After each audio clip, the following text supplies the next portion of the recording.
Hey guys, let's do some guitar stuff for No Longer Slaves. So, one important thing for this song is having the right tone is really going to help you sell it. So I've got a tone with some good delay and reverb. Kind of trails off, gives some space. So here is the main lead part with effects. Now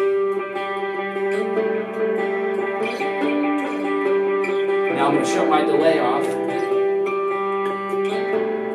Wow, that just got very sterile. So keeping some effects on there is going to really help this part to have that sense of space. So let's do just the main riff because that's going to repeat a couple of times. It's going to play through that whole build up into the bridge. So what I'm going to do is I'm going to play my open G and I'm just going to let that go the whole time. It's going to drone and I'm going to do all my work on the third string, the D string, and I'm going to play those two together. So I'm going to arch my finger like this instead of playing more flat so that I get that to ring together. If you play too flat, you're gonna stop it. So we want to just arch so that we can get both of those in there. And now if you think of the major scale right here, 1, 2, 3, 4, 5, 1. So that's kind of the area that we're going to be working off of. So the first pass goes like this. It's going to be on your third string, 5th fret is our start, so we're going to go up a full step and go all the way 12th fret,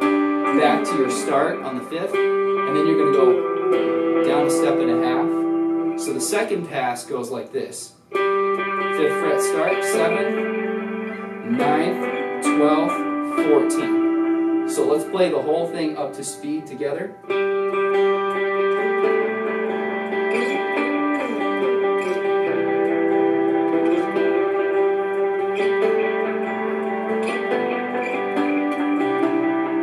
So that's the main riff right there. Again, your tone too, as you play it harder, you should get a little more breakup and distortion, but you want a tone that when you play it kind of nice, it actually cleans up and that'll give you good clarity. It'll sound nice in the beginning, and then when you really kick in at the end, if you have a gain boost or something, you can really flare out at the end. So all the other parts of the song that I'm going to be doing, I'm going to show you what he does. It's a little bit more on the simple side. I'll show you a few things that I do at the end just to kind of make it more interesting. So the verses, so verse 2, verse 1 we were completely out. So we're not playing in verse 1. Verse 2, he's going to work off of a triad shape. If you don't know what a triad is, it's basically this D chord here, your open D, classic D chord. We're going to pull it up until your ring finger is on the 8th fret, other fingers are on the 7th, and we're going to play it here.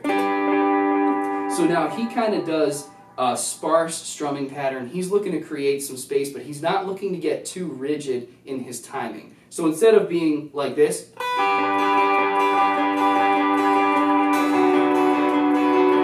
going to be a little bit more careful with his strumming. So through the verses, he's going to kind of do.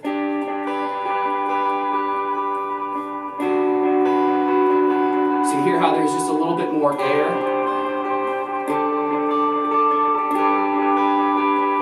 So that's kind of how I would play the verses, and just listen to yourself as you're playing. If you feel like it sounds like too much, then you need to just back off a couple of your strums, give some space here and there, and that'll create the effect. Here are some add-ons that I'm using off of this triad. So this is how I make this chord. I don't make it like a D. I make it with my pointer barred across these three, and I use my middle finger to hammer on and to do my hammer-ons and pull-offs. So this is home bass. This is the start. And then you can pull this off, play those three together. And then you can come back to your home bass. You can add on the 5th string, add up a full step with your pinky finger. And when I do that, I generally like to flatten my pinky across those two, so you get this sound. Get that high note in there, come back to home bass.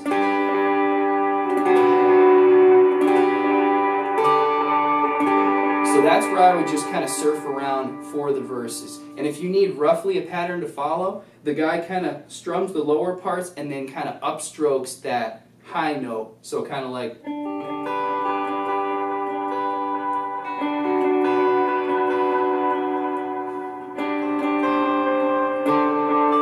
So kind of start low, high, low, high. So if you want to experiment with that as just a rough pattern to follow, but again, keep it sparse because it's the verse. We want to give air and space.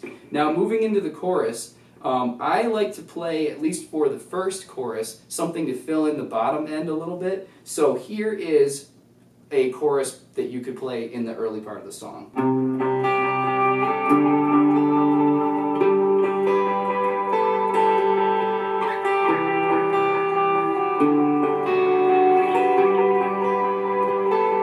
So all I'm doing is I'm using the bass notes in there, which is C, D, G, and then E, D, G. And all I'm doing is just adding in a couple of lead notes with it. It's literally here, and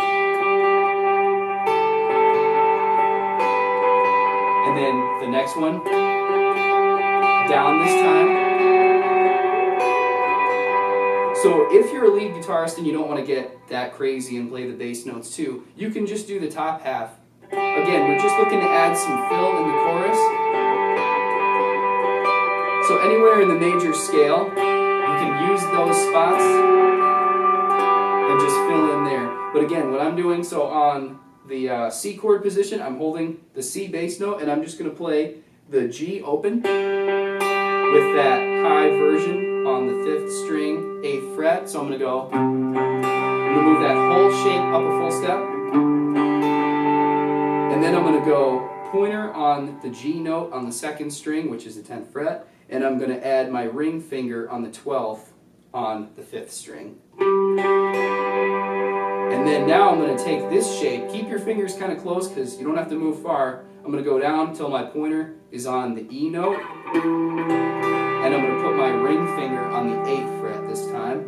Now, my pointer is going to go down a full step, and my ring finger is going to go down a half, so I get this. And then I'm going to come back up to home bass. So this is your G chord fragment. So again, that chorus.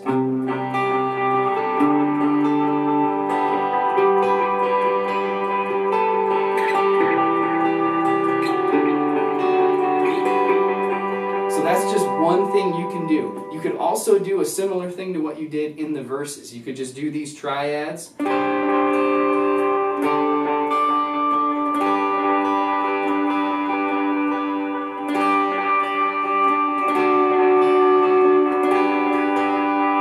there's a couple of options for you. Now as the song gets into the build up to the bridge, it's going to go back into that riff.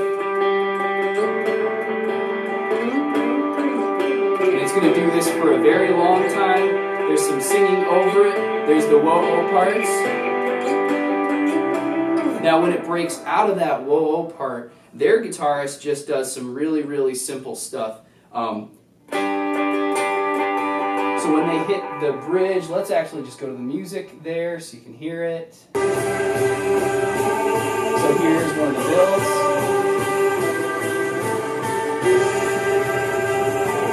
Here's the big build. So I'll play what he does.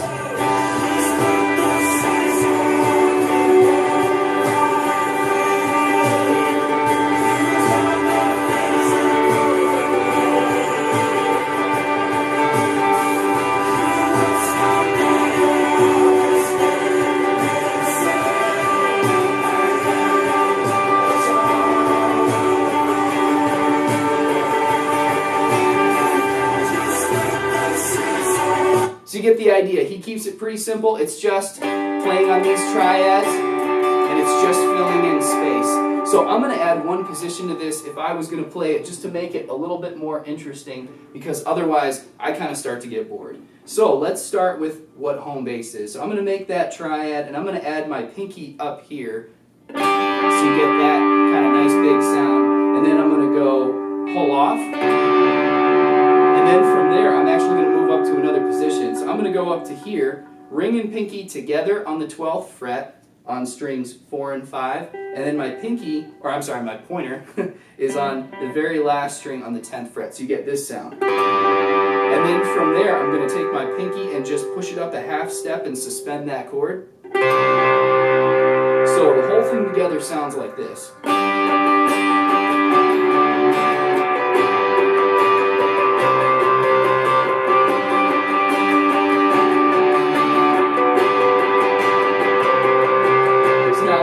With the music.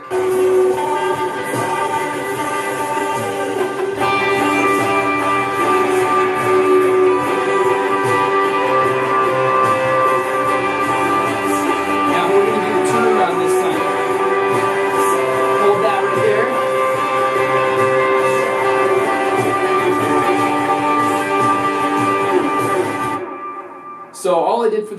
done was I just held that position, and if you want, you can come up here. So it's basically the same thing, minus the very last string that you were holding with your pointer. So again, from here.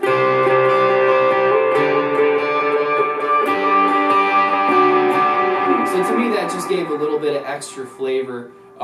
So yeah, that's basically it. Again, the song is about creating space, creating dynamics. So as lead guitarists, we don't want to come in the very first thing, guns blazing. We want to work our way in smooth, use delay and reverb to create some space. And then make sure that your setting can go from kind of a clean sound and give it a little bit more drive at the end as the song really fills out. So anyways, that's No Longer Slaves.